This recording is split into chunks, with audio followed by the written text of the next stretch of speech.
The late playwright and musician Mbongeni Ngema has been applauded and acknowledged for the role he played in developing the music industry and promoting unity through arts. Ngema was killed in a head-on crash while returning from a funeral at Lusikisiki in the Eastern Cape. His work reflected the spirit of resistance during the apartheid years. His acclaimed Sarafina production is loosely based on the June 16, 1976 Soweto Youth protest. We are now joined by anti-apartheid activist Seth Mazibuko, who was one of the most prominent leaders of the June 16, 1976 Soweto Uprising, and Mazibuko also is a former Robben Island inmate. He now joins us live. Good morning. Thank you so much for making time for us. Good morning, Seth. How are you this morning? And also, I'm happy to be part of this program.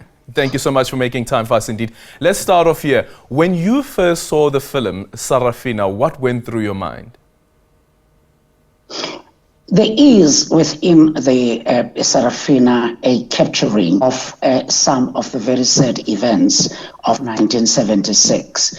I related to many of those, but of course one has also some problems with, the way it was purported as a school uniform thing, which then at a later stage encouraged June 16 to be a school uniform day, something that we discourage, but we are also encouraging that it should be looked into as a day in which children were killed. And I am of the opinion that one thing that Mbongeni did was actually to not let die of what happened on June 16. The format is something else that we might debate. Yeah, the format being something else, but let's speak about the story that it tells and also the emotion that it's able to evoke. And again, every time I watch that movie, there's something that happens to me. And I remember one of our listeners even saying that just a couple of weeks ago, they were watching Sarafina as well, and they could still remember the anger that they had from the first time that they watched that movie, and that movie is still able to evoke that same level of anger. My earlier point exactly, that whenever I watch Sarafina, I get very emotional of particularly part of many of the scenes within Sarafina that relate to also my, for instance, being kept in detention without trial and being kept in solitary confinement, my getting arrested from my home at the age 16 and being taken to jail, my being on trial, my parents going through pain, that Mbongeni Ngema was able to capture, and it still does, as I said earlier on, evoke serious emotions and sometimes tears. Yeah. And I still identify with that quite a great deal, and he has done great work in that particular side of touching the emotions and the realities of the pain of 1976. Yeah. And I guess the other thing is also looking at, for instance, in the movie, you have a part where Sarafina's mother is working in the leafy northern burbs of Johannesburg, and she's working as a domestic worker, and Sarafina gets an opportunity to actually go and visit her mum while she's working there, which then speaks to this question around the apartheid spatial planning and how it currently still exists.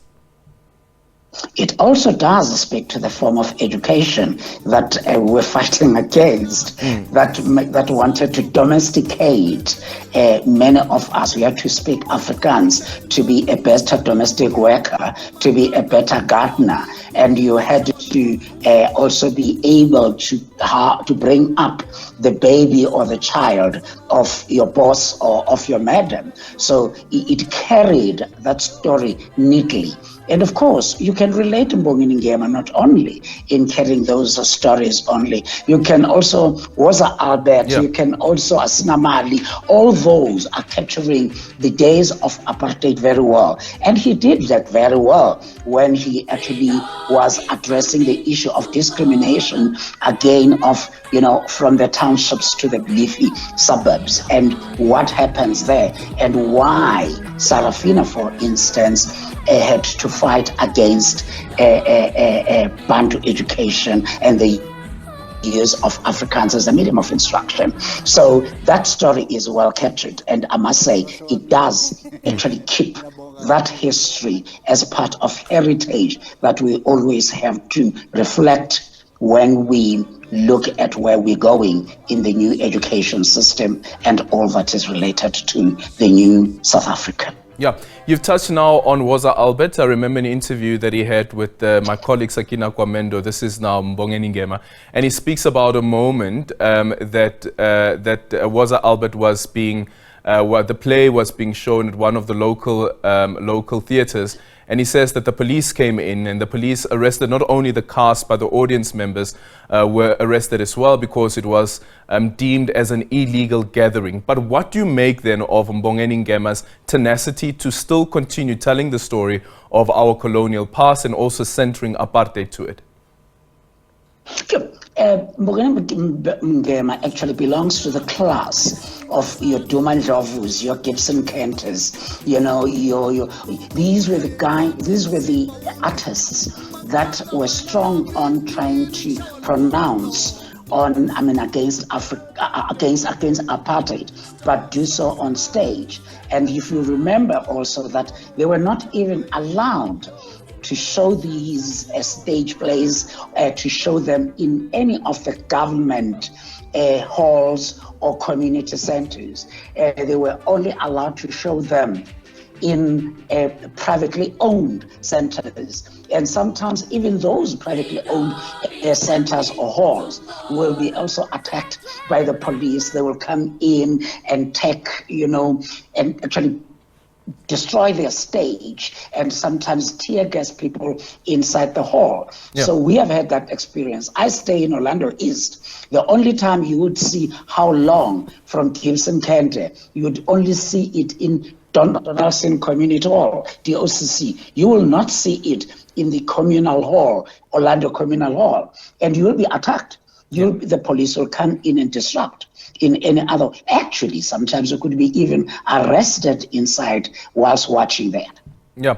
In conclusion, next year we will be marking 30 years of our democracy.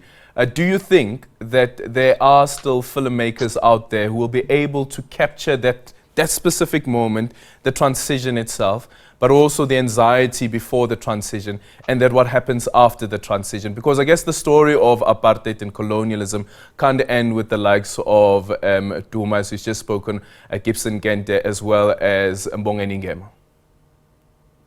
I know I've been talking to a number, for that matter, young artists and young writers, young, choreographers who have come forward and say, not only the story of 1976, but also the story of apartheid should now be captured by young people so that then, they can be able to stand on never, never again. And this is exciting. And I know, for instance, that the story of 1976, Mzwakhe Mbuli is doing something on it. And I know that there are a few local and international writers, but the story should remain with our young people. And one other thing that Mbongeni Ngema did very well was to develop young people, particularly during the Sarafina era. A lot of young people were born on stage around that time. So we needed to have more of young people writing about the past, connecting to the present, and reflecting to the future. One of those young people, Somizu Mhlongo, will be speaking to him a bit later on the show. Seth, thank you so much for your time. Seth Mazibuko, the anti-apartheid activist.